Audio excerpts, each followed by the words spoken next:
मेरा नाम है हरिया, मैं काम करता हूँ बहुत बढ़िया, खाता हूँ खाना और रोज गाता हूँ गाना। अरे यार, आज तो बहुत देर हो गई। इस खतरनाक जंगल को देखकर तो मेरे हाथ पैर ठंडे हो गए हैं। अगर मैं वक्त पर गांव नहीं पहुंचा तो मालिक बहुत नाराज हो जाएंगे। तभी हरिया को एक आवाज सुनाई देती है। सुनिए हरु जी। अरे, ये आवाज किसने दी?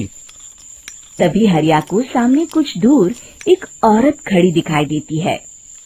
अरे भाई, ये औरत अकेली इतनी रात को इस जंगल में क्या कर रही है? चलकर पूछना पड़ेगा। फिर हरिया अपनी बैलगाड़ी उस औरत के सामने लाकर रोक देता है और उससे पूछता है।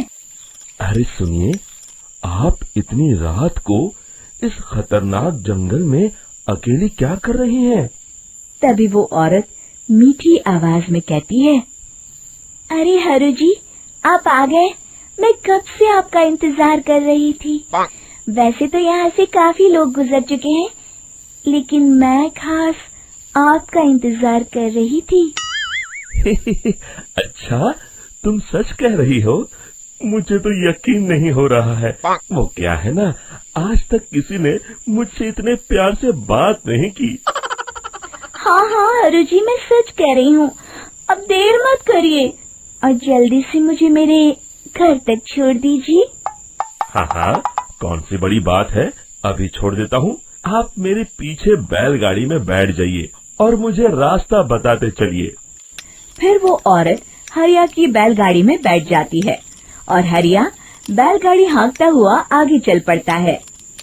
फिर उस औरत के बताए हुए रास्ते पर चलते चलते हरिया बैलगाड़ी लेकर एक काली गुफा के आगे आकर रुक जाता है। हरिया उस औरत से पूछता है। हाँ देवी जी, आपका घर कहाँ है? यहाँ तो एक गुफा के अलावा और कुछ नहीं है। तभी अचानक वो औरत हवा में उड़ने लगती है।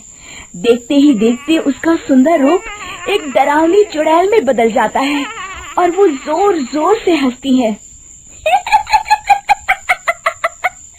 अरे तू तो एक नंबर का बेवकूफ निकला। तू तो बड़ी आसानी से मेरी बातों में आ गया। अरे मर गया रे, ये तो एक चुड़ैल है। हे भगवान बचा ले, ये तो बड़ी डरावनी दिखाई दे रही है। और फिर अगले ही पल हरिया की बैलगाड़ी में रखा सारा सामान हवा में उड़ता हुआ उस काली गुफा के अंदर चला जाता है और वो चुड़ैल भी उस गुफा के अंदर जाकर कहीं गायब हो जाती है।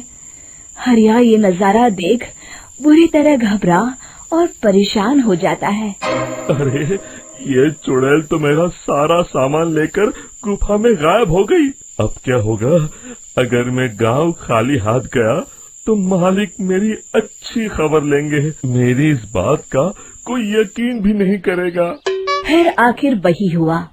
हरिया के मालिक चंपक सेठ को हरिया की किसी भी बात पर रत्ती भर भी यकीन नहीं हुआ। चंपक सेठ को लगा हरिया झूठ बोल रहा है और उसने ही लालच में आकर सारा सामान हड़प कर लिया है। फिर हरिया को बेईमान समझकर चंपक सेठ उसे काम से निकाल देता है। अगले दिन अपनी दुकान में परेशान बैठा चंपक सेठ गुस्से में बड़बड़ाता है। अरे, दुकान में तो सामान बिल्कुल भी नहीं है। अब मुझे ही शहर जाकर सामान लाना होगा। फिर वो अपनी बैलगाड़ी लेकर शहर चला जाता है। शहर से सामान लेकर जब चंपक सेठ वापस गांव लौट रहा होता है, तभी उसे एक आवाज सुनाई देती है। चंपक जी, ओ चंपक जी। अरे, ये तो कोई मेरा नाम लेकर मुझे पुकार रहा है। फिर उस रास्ते में वही औरत खड़ी दिखाई देती है। फिर क्या था, हरिया की तरह चंपक सेठ भी उस औरत के पास अपनी बैलगाड़ी लेकर जाता है और वो भी उसकी चिकनी चुपड़ी बातों के मोह जाल में फंस जाता है। फिर चुड़ैल उसे भी अपनी गुफा तक ले जाती है और उसका सारा सामान लेकर गुफा में गायब हो जाती है। बेचारा चंपक सेठ लाचार होकर खाली हाथ गांव लौट आता है। फिर ये उस जंगल में रोज की बात हो जाती है। जो कोई भी शहर से कुछ लेकर गांव की तरफ लौटता, वो चुड़ैल उसे बेवकूफ बनाकर उसका सारा सामान लेकर गुफा में गायब हो जाती। एक दिन हरिया एक लकड़हारे को उसी जंगल की तरफ जाते हुए देखता है। फिर हरिया उसे रोकते हुए कहता है, अरे भाई, क्यों अपनी मौत को दावत दे रहे हो? मेरी बात मानो, आगे जंगल में मत जाओ, वहाँ एक बड़ी भयानक चुड़ैल रहती है। लकड़हारा हरिया की बातों को नजरअंदाज करते हुए कहता है, अरे भाई, मुझे पहले ही बहुत देर हो चुकी है, मुझे जाने दो भाई। शाम तक लकड़ियाँ काट कर शहर के बाजार में बेचना है। तुम अपनी ये कहानी किसी फुर्सत में बैठे इंसान को सुनाओ, मैं तो चला। इतना कहकर लकड़हारा वहाँ से आगे जंगल की तरफ चला जाता है। फिर अगले दिन गांव के मुखिया के घर के बाहर बहुत सारे लोग जमा हो जाते हैं। तभी हाथ में कुल्हाड़ी लिए खड़ा लकड़हारा कहता है, अरे मुखिया जी, अब आप ही हमें बचाइए उस जंगल वाली चुड़ैल से। हमारा सारा काम तो शहर से ही होता है। अरे मुखिया जी, उस चुड़ैल की वजह से तो मैं पूरी तरह बर्बाद हो गया हूँ। हम सबको मिलकर उस चुड़ैल का कोई इलाज करना पड़ेगा। तभी भीड़ में खड़ा बीरा कहता है, आप लोग चिंता मत करिए, कल से वो चुड़ैल किसी को नहीं लूट पाएगी। मेरे पास एक बहुत अच्छी तरकीब है।